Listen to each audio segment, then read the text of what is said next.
Revolutionary talk for revolutionary times. Promoting peace, liberty, and prosperity around the clock. LibertyTalk.fm.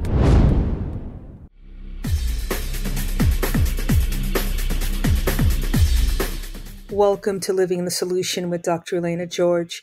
Today we have an important show, one that, again, I think is very timely. And I think a lot of people hear this, but they're not sure exactly what's going on. And it's all emotion driven.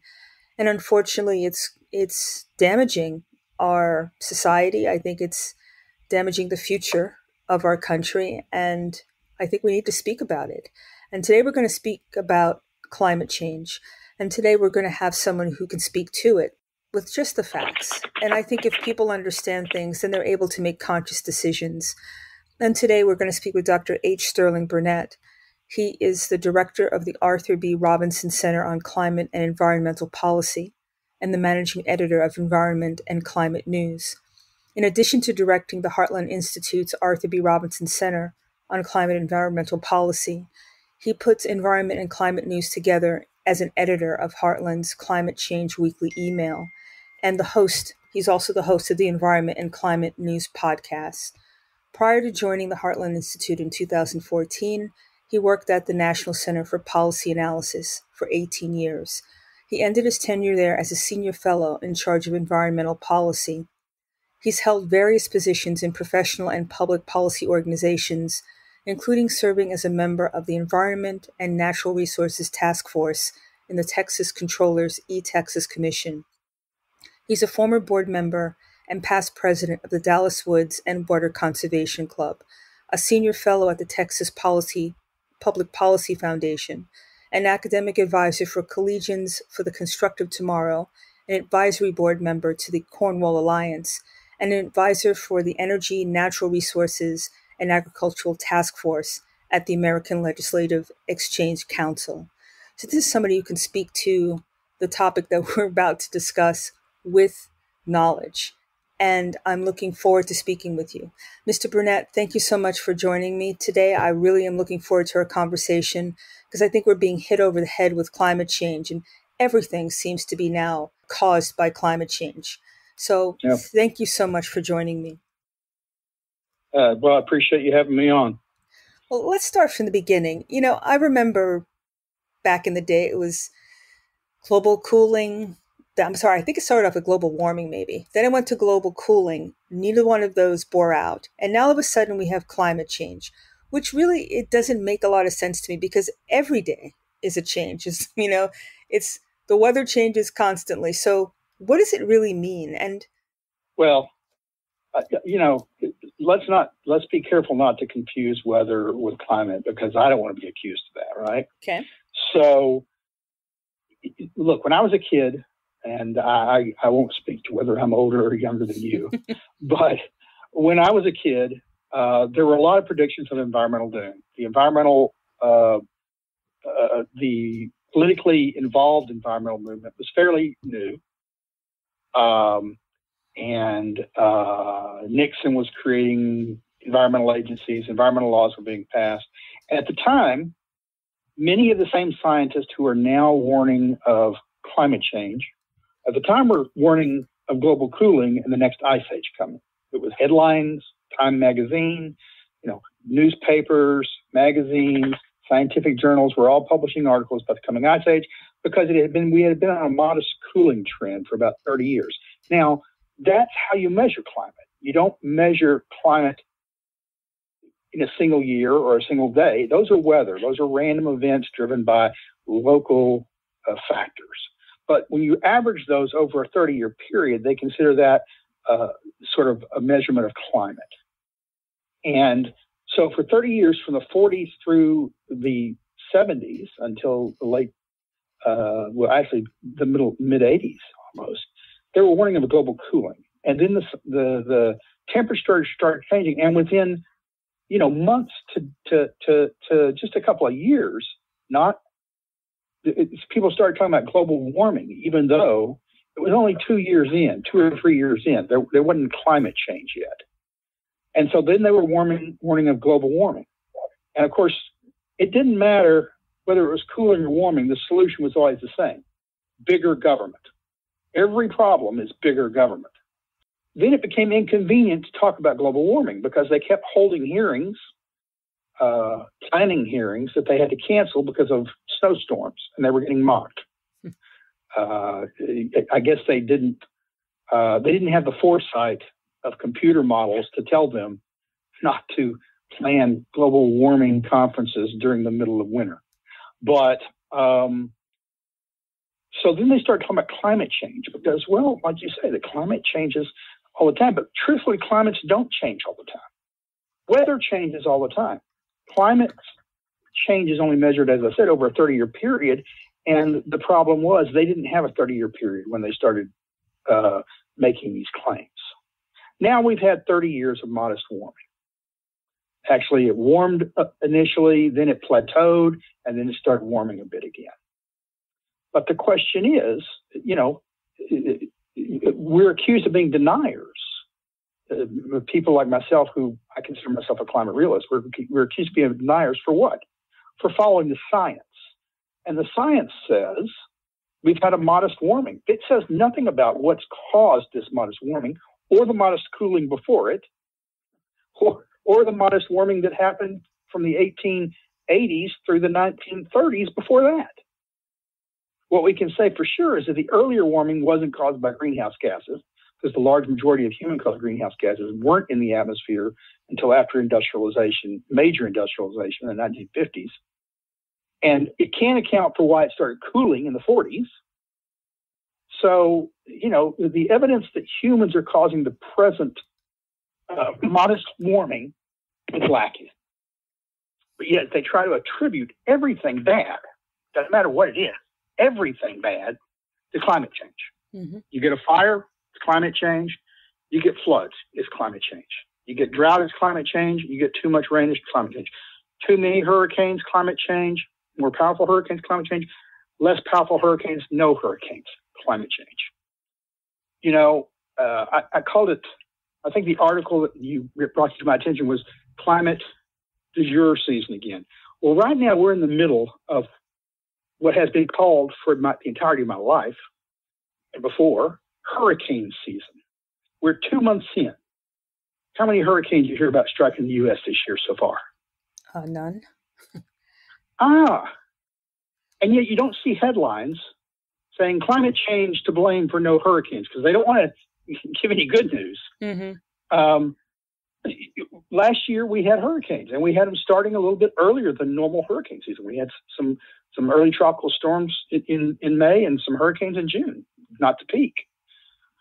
But we're well into hurricane season, and we've had, I think, 4 tropical storms form in the Atlantic. None of them have made landfall, and not a single hurricane. Now, if this continues, let's say we go for a few years where you don't have many hurricanes striking the U.S.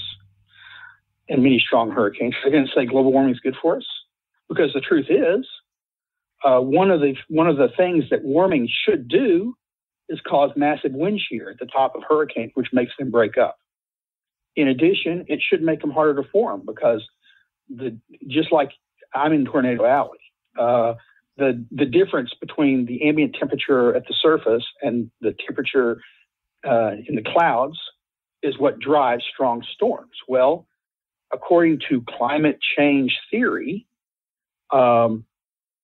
since the temperature at the equator in the oceans where most hurricanes form isn't getting much warmer, but the temperature at the the temperature at the surface is getting warmer, there's just not going to be much of a difference between the ocean temperature, as much difference between the ocean and surface temperature. So hurricanes should find it harder to form, but you haven't heard any of that.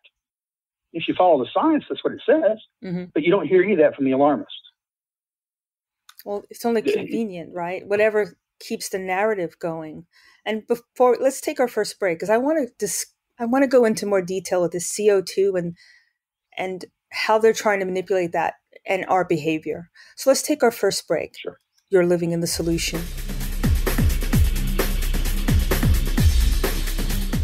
Welcome back to Living in Solution. We're speaking with Dr. Sterling Burnett. And he has an associate degree in arts and sciences from Eastville Community College, a BBA and a BA in cultural anthropology from Southern Methodist University, an MA and a PhD in applied philosophy, from Bowling Green State University. And he specializes in environmental ethics. And before the break, you mentioned something quickly, but I want to make sure people understand that. We talk about greenhouse gases and CO2 in particular. From a science perspective, and if I'm a biology major, photosynthesis is necessary. You have to have CO2 in order for the environment to reproduce, for plants to thrive. How do they just negate real biology as if CO2 is now also, all of a sudden the enemy? Yeah, honestly, I can't, I'm asked all the time to explain why people say the things they do or why they believe the things that they may actually believe. And I can't get into people's psychology. So I don't know why they say or why they negate biology. But I will say this. If we'd had the 24-hour news cycle and reporters needing headlines in the depths of the last ice age, say 20,000 years ago, what they would have been reporting on was the dangerous decline in carbon dioxide levels.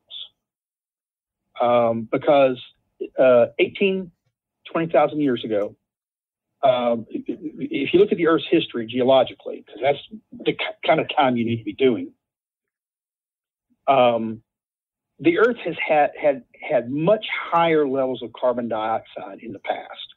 When most plants evolved, the Earth's carbon dioxide was, thousands of parts per million, not the 400 parts that we're at right now. But over time,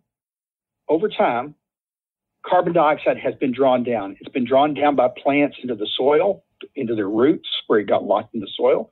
It's been drawn down and turned into carbonaceous rocks that store the carbon permanently. It's been drawn down into fossil fuels. So about 20,000 years ago, in the middle of the last ice age, we were down to 180 parts per million of carbon dioxide. Now you say, well, what does that mean? I'll tell you what it means. At 150 parts per million, plants can no longer undertake photosynthesis and they die. And when plants die, everything goes right along with it. That's game over, folks. We're dead. Human civilization dies. It hadn't been founded yet, and it's 20,000 years ago, but we don't have the Industrial Revolution. We don't have all sorts of things. But what we don't have is just life on Earth because plants are dead. Over a long period of time, it's drawn down like that. Well, as has happened in every previous interglacial cycle when we came out of ice ages, CO2 started to rise naturally, and we got up to 280 parts per million. So it rose 100 parts per million before humans started emitting car exhaust and coal-fired power plant emissions into the atmosphere. But once we did, it's now gone up in the last 150 years by about 120 parts per million. So, but we're still far below what it was historically, far below what it was when life evolved on Earth, when plants evolved on Earth, when animals evolved on Earth. People say, oh, it's the highest it's been in 300,000 years. Okay. Did humans exist 300,000 years ago? Did plants exist 300,000 years ago? Were animals around 300,000 years ago? Well, yeah, they were, and they were doing okay. So it's hard to understand how they came to the conclusion that CO2 is a danger. And in fact, the father of global warming theory, a physicist from, I think, Sweden or Switzerland, Sven Arrhenius, came up with the idea that we were putting greenhouse gas into the atmosphere and it would cause a warming about more than 100 years ago, a couple of 100 years ago. And he concluded that it would be good for us. And in fact, that's what a lot of scientists believe, is that, look, there's a reason why we pump CO2 into the greenhouses. Plants grow better with more CO2. They evolved when CO2 levels were higher. They're starving.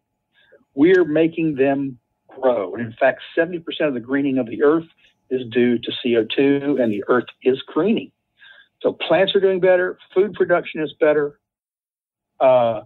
It's not toxic to us. You can go into it with a CO2 reader in any classroom that you're sitting in, and you'll get natural ambient temperature, CO2 readings of about 700 parts per million, so 300 parts per million. If you hold it up to your mouth and breathe through it, you get about 1,500 parts per million coming out of your lungs. It's not toxic. It is good for plants. And if it's good for plants, it's good for life on Earth, because everything depends upon plants.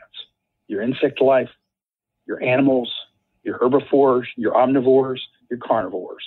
Ultimately, they all depend on the basic food chain, which is plants, and they need more CO2. That's pretty clear. And I want to segue from CO2 to methane, because that's another completely different animal. Completely different animal. So getting rid of the animals that produce methane, first of all, is it a negative contribution to life on Earth? Well, let's be honest. Anyone who's stood around a feedlot or a swamp or a municipal waste facility and smelled what's coming off, no one likes the smell of methane being released into the atmosphere too much. But methane is a valuable source of it's natural gas. And if you capture it, you can burn it, you clean up the smell, and you get a lot of energy from it. And of course, that's what we've done in the last decade. We've been producing a lot more natural gas the last decade and a half, a lot more natural gas, and it brought our energy costs down, at least initially. Mm-hmm. And it made our energy system reliable as environmentalists were shutting down coal-fired power plants. It's only as we start adding more and more renewable power to the grid and forcing it on there, regardless of its merits, in place of natural gas and coal, that the grid across the United States has become unreliable. We're having more blackouts and brownouts and planned outages now, and they say, "Oh well, during peak periods we can't keep everything on." Well, why could we keep everything on 20 years ago?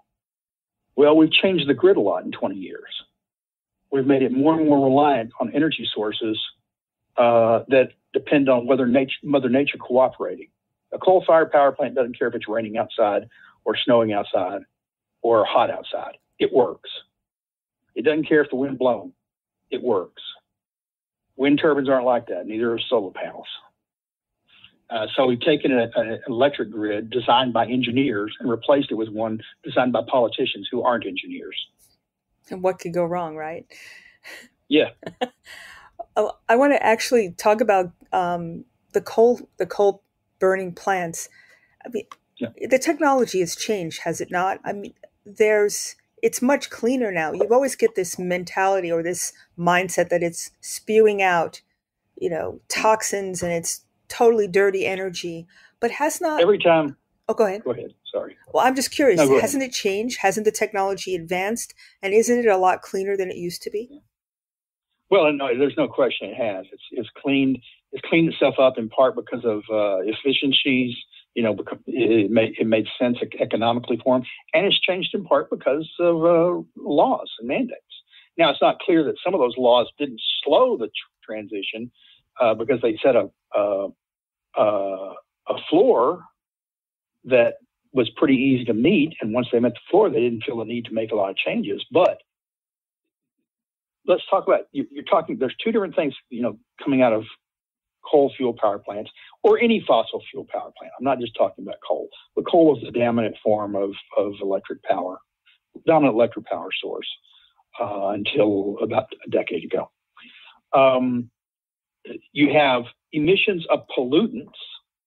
So you have your nitrous oxide, what are called criteria pollutants, what the EPA used to say, these are pollutants. And they were, carbon monoxide, lead, sulfur dioxide, which was a real problem coming from coal plants, nitrogen oxides, particulate matter, which was also another problem coming from coal plants. And those have largely been cleaned up. When you see pictures of a coal plant today that the news runs, they're almost always plants from the 70s because they want to show the pollution coming out of the smokestack. They're not showing a modern coal fuel power plant with no pollution, but maybe some water vapor coming out of the smokestack. And then there's the other emission, which is carbon dioxide, which is not a pollutant. If it's a pollutant, every one of us is polluting the atmosphere every time we exhale. Joggers are the worst, right? Because they're exhaling, bikers, athletes, oh my God, they're real polluters because they're exhaling a lot. It always seems like a zero-sum game to these folks. If there's I think not by accident, there's never any positivity. This is all recyclable. If you're producing CO2, oxygen, there's more oxygen, water in the atmosphere, you're having a greener, they don't want that because it becomes a closed system that regenerates on its own that you can't exploit. I mean, that's what it seems to me. Maybe I'm a little cynical, but my mindset is always follow the money. And if there's some gain to be made, they're going to create the problem because they're going to have the solution. It's yes and no. I don't think it's just money. Look, Bill Gates and Jeff Bezos and so many others, you can name your billionaire, Larry Fink at BlackRock, name your multi-billionaire. They've got all the money in the world. But you know what they can't do is issue subpoenas and make you show up and lock you up if you don't do so. Mm-hmm. You know who can do that? People who are much less wealthy than they are, but they've got power. And that's what it's really about. It's not about money. Money can give you influence. It might buy you power, but it's not in and of itself power. Politics is power.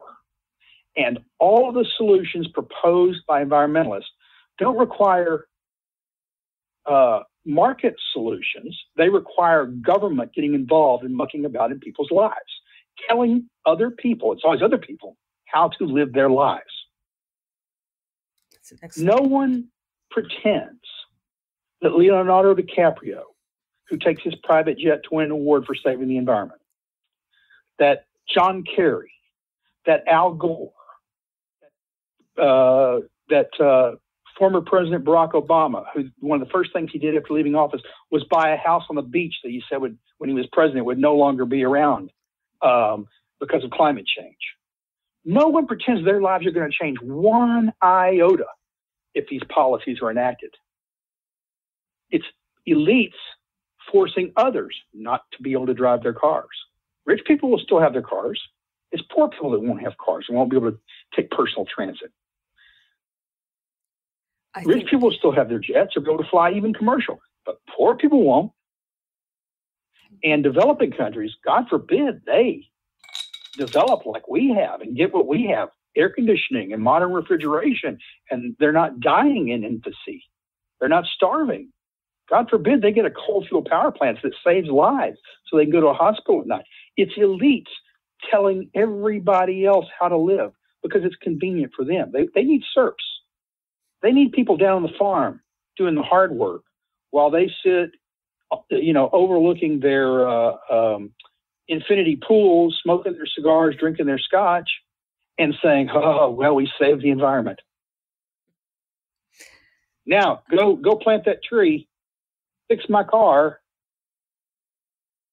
but don't drive to work yourself in a car to get there to fix it. Walk or bike or take public transit." So it's really about the elite having lifestyles that allow them to look down upon the poor, even more than they already do. And you only do that not with money, but with power. And that's why it's not just, it is rich people, the elite are part of the rich. But when they want real power, they have to go through politics. They have to have laws passed. They have to have regulations. A lot of times the rich are passing regulations, climate regulations, that benefits their business. Right? Yeah. One of the biggest promoters of wind is a guy that ran for president, a Democrat. I forget his name now. Been a couple of years now since I've heard his name. But he made his money as an investment banker in coal. But as soon as he made his money, he sold off his coal and started promoting wind because government was financing wind. I think that's another follow the money. Go ahead. I think that's another follow the money, where these not the mandates, but these money windfalls go. And let's take our second break because we're on a hard break and come back. You're living in the solution.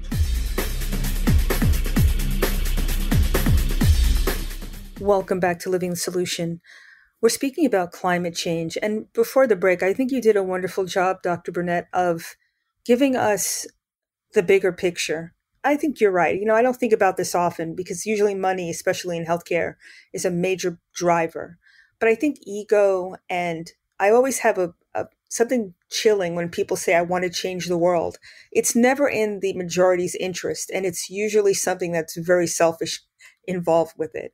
So I think I absolutely agree with what you said. It is about power and being able to control. It's all about control, really. And there's no nothing's new under the sun, right? But what they do, right. I think that they're very masterful at is divide and conquer. So instead of people being able to see the big picture, what you just described, it's okay for me to take a private jet, but you have to walk, or you have to be in a dark 200 square foot unit instead of a house because climate change. But what they're doing is they're saying racist, sexist, is whatever is they're putting in there. How do people withdraw their consent from this? I mean, people are so emotionally driven, and people are good, I think, right? They want to do what's best for everybody. They don't want to be selfish, but in actuality, we're all getting hit while other people are benefiting. I guess I would say people are self-interested. That's what evolution made us. That doesn't make us selfish, but it means that we do care about ourselves, and we care about those that are closest to us. And we care about them more in general than we care about random people far off. The point I made about rich versus, money versus power. Look at someone like Elon Musk. He's the richest person on earth, but they're trying like heck to tear him down as soon as he challenged wokeness and he challenged the idea that you can just green energy everything away, even though he's a big electric car promoter. He said, you can't get rid of the internal combustion engine right now. So as you start saying stuff like that, people have been going after him left and right, and it's working. There's an old adage.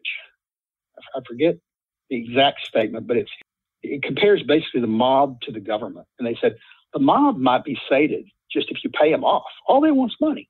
Just give them a little money, and they don't care about your personal life. They don't care who you're married to or anything. Just pay them at a regular interval, and they leave you alone. What's dangerous is people who think they should control you, not because of their own interests, but because they think they know what's in your best interest. Moral skulls who think they know what's best for the world, they know what's best for you, because they have no concept that they might be doing wrong. The mob doesn't pretend like when they're robbing you that they're doing right. They know they're in it for that. But someone who has no conscience about forcing you to live the life they think you ought to live, they don't have any guilt at all. There's no concept of guilt for people like these, because they think it's not just not guilt. They actually think they're doing the morally right thing. They're congratulating themselves as they force you into slavery. These are zealots, it sounds like. Yeah, it's like a religion to them. Well, no, it is a religion. And climate change is religion. You test it. Science is built on the idea that everything is testable. You propose a hypothesis to explain some phenomena. In this case, the Earth has started warming a bit. And then you develop a theory for why that would happen, what forces could be in play, what the interactions might be, and what the response might be. And then you say, here's my theory, go out into the world and test it against reality. And the more the projections you make based on your theory prove to be true, the more likely the theory is to be true. But the more the theory, when you make your projections and they're wrong and wrong and wrong, the less likely your theory is to be true. That's how science progresses. That's how science is supposed to work. That's what you learn in middle school, early science class. That's not how climate science works. If the prongs of the theory are proven wrong, you question the prongs. You question the evidence, not the theory. Or you come up with new projections, which project conveniently what actually is happening as opposed to what you said would be happening. And then when that changes, you change it again. But what you don't do is throw out the theory. And that's not how science progresses. That's religion. That's faith. Mm-hmm. I've got nothing wrong with faith. But I don't pass off my faith as science. That's a really good point. And I don't think it's just the climate side of this, it's also medicine as well. And there's seems to be an underpinning to these various religious movements. The people who are espousing it they stand to gain. There is an economic connection between what's going on, because the way this system seems to work, if there isn't somebody who's going to question it, they get removed socially from a platform, even physically just taken out of the equation. So there's only one argument and every other voice gets censored. That's also anti-science, because it's about conversation between colleagues, putting debate. out your theory. And right. And that doesn't exist in this. Transparency. Yeah. Yeah, being transparent, exchange of ideas and dispute of ideas and refining ideas because of things that were found during the dispute and the debate. Unfortunately, like I said, that's not how climate science works. Now, you cover some real true believers that I don't think are gaining a lot. Maybe psychologically they're gaining a lot. Maybe they just feel good about themselves, even though they're living with a hair shirt on. I know people like a guy named Bill McKibben, who's one of the leaders of the radical environmental movement, who lives in a small house. I mean, he lives the lifestyle that he espouses for others. Mm-hmm. I'll give him credit for that. He's not a hypocrite. He lives that lifestyle. He's vegan. He doesn't, keep money that his organizations make. He's got a small house that he heats, I think, with a wood-burning stove. He forewent having children, and he thinks everyone else ought to too. But the point is, if he gains, it's a psychological gain in the sense of, I'm doing what's right. And the problem is him believing he knows what's right for everybody on earth. His worldview is the only correct worldview. And if you don't believe it, you're a villain. If you don't follow him, you're evil and you must be destroyed. And that's why so many of these Congress people who cite his work say we've got to stop debate. We've got to silence so-called deniers. We got to compare them to Holocaust deniers. And if necessary, some of these guys have said we've got to lock them up.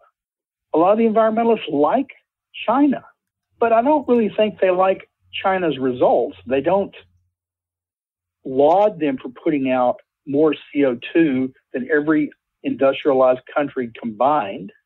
What they like about China is the authoritarian government. They say you can get things done. They like authoritarianism. Yeah. They think if you just had the right authoritarians, not the Chinese commissars, but if you just had the right authoritarians, you could get things done. And they're the right authoritarians. Well, there's no such thing, is there? I mean, of course not. Right. Course not. So, I mean, the delusion is real. I mean, but again, when you're a zealot, you don't see that. It's one, my way or no way. And it's a complete, as you said before, how can you're living in the same world as all of us. Do you not see what happened in Texas, for example? Was it a couple of weeks ago where they were talking about their wind power wasn't generating enough power, so they were going to have brownouts? How do they, just as a rhetorical question, but you're seeing your theories in action and they don't work. How do you just keep going on the same path? The point is, for them, they are working. They're doing precisely what they really intend, which is to make people suffer, to make them do without, to make them turn off the air conditioning and turn off the lights, to live with less. Bill McKibben lives the lifestyle that he wants you to live. So he's happy when the grid collapses. Now, not everybody who claims to believe what he believes is. Not everyone is a true believer. Do you think, is Al Gore a true believer? I don't know. What I know is he's made a lot of money off the climate game. And he's made a lot of money, a lot of his money he made from selling his television company to a company owned by oil sheiks. Oil money directly bought his television company. And you didn't see him say, no, I can't take that money. It's tainted. It's destroying the planet. I can't take that money. I'll hold on to my money-losing television station. He didn't do that. I wouldn't be surprised if Bill McKibben and somebody like him had a television station, they wouldn't take the money.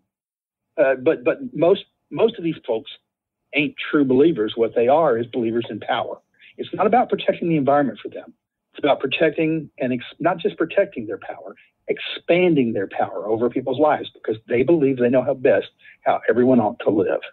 Well, what you say puts a whole spin. And the climate, because climate is universal, right? Everybody lives in a climate. Climate change may happen regionally, but it's driven by physical forces that are universal from physics. So it's the perfect vehicle to exert ever more control over people's lives. You got to have coordinated action. You can't let silly local governments or state governments or even national governments get in the way of concerted climate action. It takes global action. So you got to cede authority and sovereignty to international agencies and treaties. Well, I want to go over that. So let's take our last break, because there's executive orders that I'm hearing bandied about. There's UN involvement. There's all sorts of these treaties that aren't voted on by anybody who potentially can change our quality of life. So I want to go into that in more detail, because I don't think people really think about it in big terms. So let's take our last break. You're living in the solution. Welcome back to Living the Solution. We're speaking with Dr. H. Sterling Burnett, and you can read his blogs at heartland.org and learn more about him. And Dr. Burnett, before the break, we were talking about treaties and global control. And let's go into that in more detail, because I know the Supreme Court kind of took the power away from the EPA with with their power over climate change and other things. I even think the HHS is getting involved with climate change. So, no, every agency. I mean, Biden, it's amazing. This is a government. Biden says this is an all of government approach to fighting climate change. NASA is involved in fighting climate change and climate justice. I mean, environmental justice. Why a space agency should be involved in justice matters, but it is. Housing and urban development, health and human services. Every agency has to have a program addressing climate change and environmental justice. That's Biden's mandate. So it's not this odd one and that odd one. Every agency, every cabinet department under his control has climate programs. So I really am not sure I understand, what is climate justice, because it sounds very odd. What is that? Yeah, environmental justice. Environmental justice, sorry. Yeah, it's environmental justice before it was climate justice, but it doesn't matter. It's the same nonsense. It's the idea that certain things impact certain communities worse than others, and that it's all an evil, nefarious plot by corporations. So it started with the environmental justice movement. To some extent, started with they never want to extend environmental justice, by the way, to developing countries, because you talk about people who are really put upon, what they're doing there is green colonialism, environmental colonialism of the West on developing countries, trying to keep them down so they don't emit things like we do, even if it means they have to die today. Presumably, some people will be saved 100 years from now. But at home, what it means is, so you're a poor minority living in a poor neighborhood that happens to be near an industrial plant or a power plant or a refinery. And you're living near where emissions have historically been. When they were dirty there. Oh, that was racism. That's injustice. No. Why did they locate plants where they located them? Land was cheap. The poor weren't. It's about poor. It's not about race. Mm-hmm. The poor weren't politically organized. You try and locate a coal-fueled power plant in Highland Park, Dallas, Texas, which is surrounded by Dallas. Literally, it's a small city enclave, very wealthy in the middle of Dallas. You never got a coal-fired power plant there. And that was true now. That was true 70 years ago. It didn't happen. They were politically organized. They kept it out. But they were more than willing to have one located at someplace else so they could buy and have the power shipped to them. Well, that was a matter of poverty. And it turns out that minorities typically, many, not Asians as much, but other minority groups typically are poorer than whites, or at least historically have been. So they live in poorer neighborhoods where a lot of these plants are located. But of course, those plants were also providing a lot of jobs. Locals often flocked to keep factories open, that environmental justice warriors came in and said, "Oh, they're killing you. We've got to shut this down." He said, hold it. They're not killing us. They're keeping us alive because they're providing us jobs. Mm-hmm. So it was, once again, environmental moral scolds knowing better what was good for the people living in an area than the people themselves. If you were only smart, you'd know that this is really not good for you, so you got to give it up. Thankfully, we do. You should pat us on the back. That's sort of what the environmental justice movement was located at. But the claim was it was racism. Well, these plants are located there because it's racist. No, the plants are located there because the land was cheap. The people living there were politically disorganized. Sometimes people lobbied for these plants to be put there because they provided jobs and the community needed jobs. But every department, NASA has to have an environmental justice. As far as I can tell, NASA's never instituted any racist policies whatsoever. They certainly haven't located places because they thought they could put one over on minorities. They located places where the weather was good and where industrial facilities were good, access to major infrastructure. But NASA's got to have an environmental justice department now. I mean, ultimately, I think it's, like you said, more economic than it is any other ism. Everybody has to take a step back. They have to lose in order for this system to take off. And now I understand the mentality. You hear these people from the government come on TV and talk about about how great it is. The gas prices are high and you should buy an electric car. Well, they double the amount of money that it costs for an average car. God forbid your battery breaks down because it's worth more than the car when you purchase it. They just seem to just negate that, and everybody should just get over it. But Go ahead. I'm sorry. No. I was watching a news program out of England yesterday. Actually, I think it was the News Hour on PBS, and they were interviewing a woman in England where they've gone much farther along the climate madness, and where they've instituted these programs where your public transit and your departments all have to buy electric vehicles. This is a week after I was reading stories about these police departments in small towns in England, in rural areas in England, who were finding they couldn't answer emergency calls. People would call in from a rural farm or a rural village that didn't have its own police department. So they'd call a police department and they'd start rushing out there, and their car would run out of juice because it was battery powered, and they'd been, on moving about in traffic all day. And so they ran out of juice in the middle of the country. So not only did they not get to the emergency and help these people, but they're stuck on the side of the road waiting for someone to come pick them up and charge their vehicle. And she's on this news program, oblivious to the facts on the ground, lauding the idea that we're moving towards a greener world where every car used by government is electric. Well, that's real good unless you're getting stabbed in a rural location, or your house is getting robbed and you need someone to show up. Or if these they don't care about that. What about the grid, though? I mean, people act like it's just divorced from fossil fuel.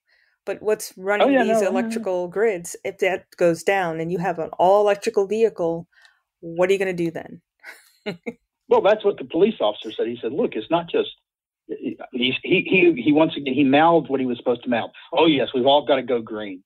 But I'm a little concerned that we're moving too fast, and maybe we shouldn't buy more electric vehicles for the police right now. And now he didn't talk about the grid failing. What he talked about was there are no charging stations out in rural areas where we can charge if we need it. Very practical, him, He's political. Yes, we got to have it, but also very practical. But you know what? We also have to have these vehicles ready to go. And so maybe we need some infrastructure in place before you start mandating when you use these vehicles. Now, that's not even talking about the grid. It's at the same time as they're mandating, the various states are saying you've got to move to all electric vehicles. You can't have any natural gas appliances. You've got to, except, by the way, I will mention they're usually exempting commercial buildings. So because they want to keep their celebrity chefs in California, they don't want them moving something. Can you imagine Gordon Ramsay cooking on electric? It wouldn't happen. Wolfgang Puck, no, they move their locations. They're no longer there if you make them do that. So they exempt commercial establishments, but homes can't have gas. They've got to have electric. And you've got to have an electric car. And then you get warned not to charge your electric car at certain times of day, which are peak times. And if you do, you'll break the grid. And so you don't have a car to escape fires when they come or whatever.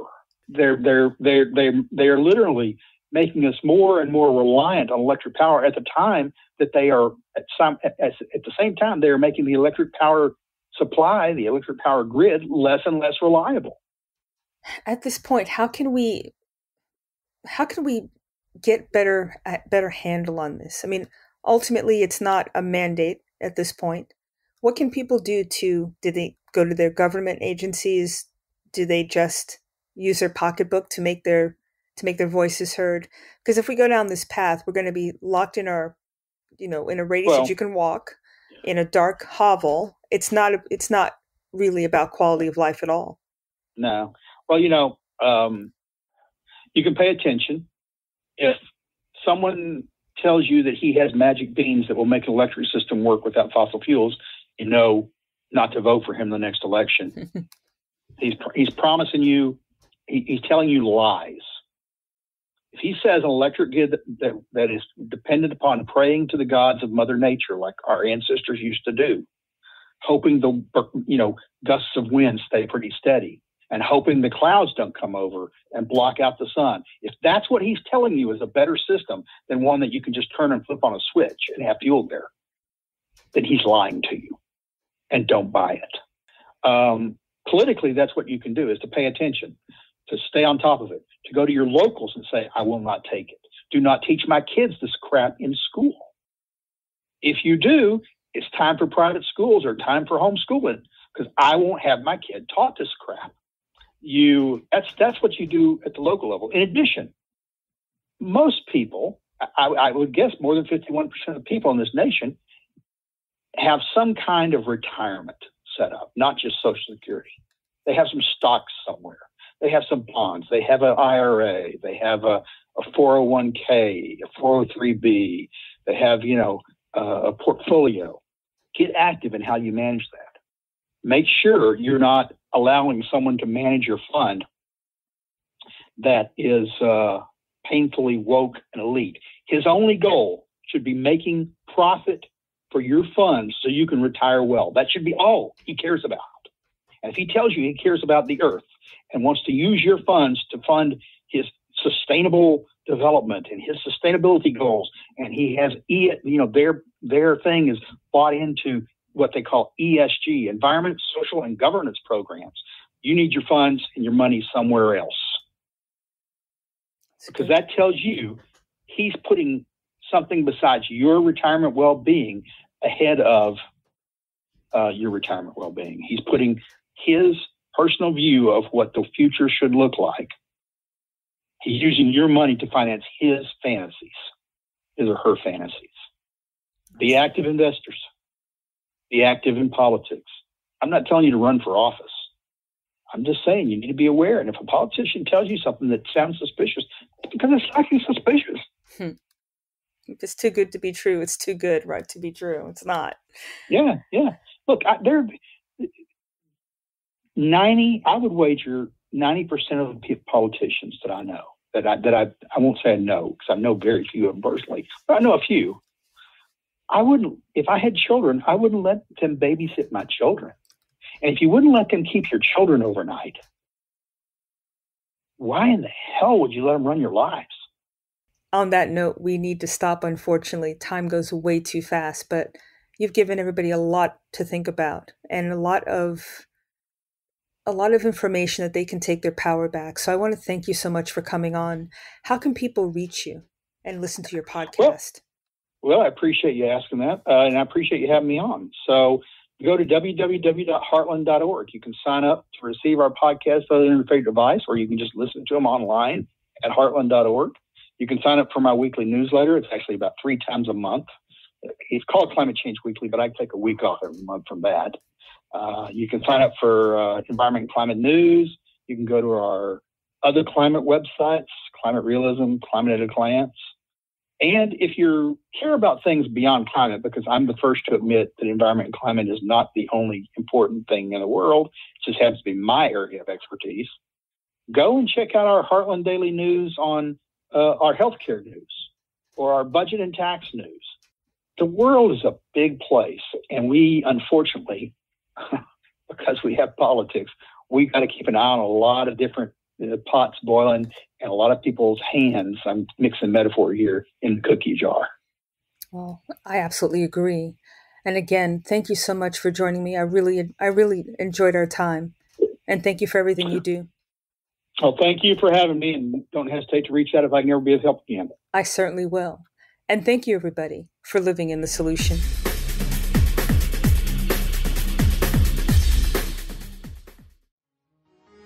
Revolutionary talk for revolutionary times. Liberty Talk FM.